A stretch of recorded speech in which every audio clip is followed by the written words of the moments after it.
Hello friends, સ્વાધ્યાય 6.3 પ્રશ્ન number 15 જોઈએ, જે અંતર્ગત તમને એક 6 મીટર ઊંચો શિરોલંબ વાંસ જેનો જમીન પર પડતો પડછાયો 4 મીટર લંબાઈ ધરાવે છે.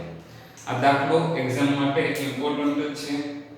તો 6 મીટર ઊંચો આપણે જે શિરોલંબ વાંસ છે અને તેનો પડછાયો છે એને આપણે સમક્ષિતિજ દર્શાવીએ તો એ પડછાયાની લંબાઈ કે છે 4 મીટર.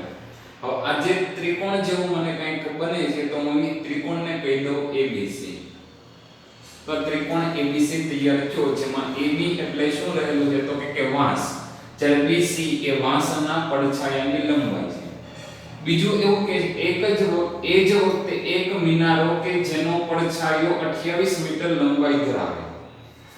હવે આપણે જે અહીંયા આગળ PQ લઉં છું એ PQ ને હું કહી દઉં મિનારો. અને મિનારો છે તેનો પડછાયો જે મને મળે એ QR મળે છે. તો મિનારો PQ જેની મારે ઊંચાઈ મેળવવી છે એટલે કે PQ મેળવવું છે અને QR કેટલું કે છે તો કે પડછાયો 28 મીટર. તમે સૌપ્રથમ પહેલા તો લખશો કે AB એટલે કે વાંસ તથા તેનો પડછાયો BC બરાબર 4 મીટર તથા PQ એ મિનારાની ઊંચાઈ છે આપણે શોધવી છે તથા QR મિનારાનો પડછાયો 28 મીટર. હવે તો કે તમે એવું કહી શકો કે પડછાયો પડે છે તો અહીંયા આગળ કંઈક સૂર્ય હોવો જોઈએ. બંને વખતે એટલે કે એક જ વખતે આપણે અવલોકન કરીએ છીએ.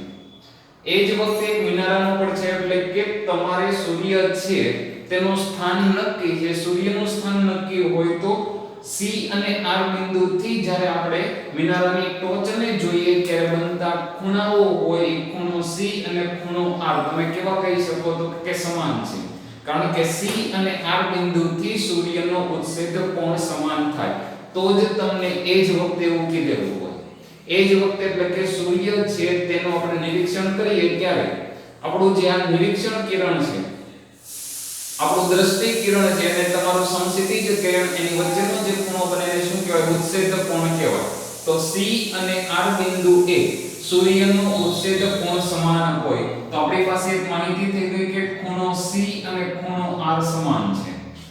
ત્રિકોણ ABC અને ત્રિકોણ PQR માં ખૂણો C અને ખૂણો R સમાન છે. બીજું કે બંને અહીંયા આગળ પરિસ્થિતિ શિરોલંબ કીધી હતી એટલે કે કાટખૂણા સમાન હોય એટલે કે ખૂણો B બરાબર ખૂણો Q શું કામ સમાન લખી શકાય તો કે કાટખૂણા. હવે તમે એવું દર્શાવી શકો કે આ બંને ત્રિકોણો કેવા કહી શકાય? સમરૂપ. કઈ શરતથી તો કે ખોખુ શરતથી એટલે કે ત્રિકોણ ABC એ સમરૂપ લખી શકો ત્રિકોણ PQR. કઈ શરત લખી તો કે ખોખુ શરતથી. શું કામ લખ્યું તો કે B ની સાથે Q આવે C ની સાથે R આવે તો PQR સમરૂપતા બની. હવે આપણે બાજુઓનો ગુણોત્તર તો મારી પાસે AB બાજુ છે અને PQ છે તો AB/PQ બરાબર જે સમક્ષિતિજ રેખા છે એનો ગુણોત્તર એટલે કે પડછાયાનો ગુણોત્તર સમાન રહે એટલે કે BC/QR લખી શકાય.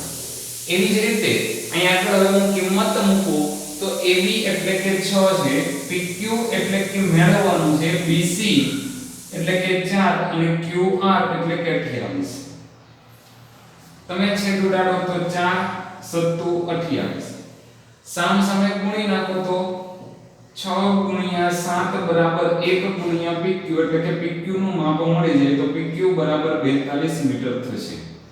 તો PQ બરાબર તમને 42 મીટર એટલે કે મિનારાની ઊંચાઈ 42 મીટર હશે તેવું તમે લખશો. જય હિન્દ, જય ભારત.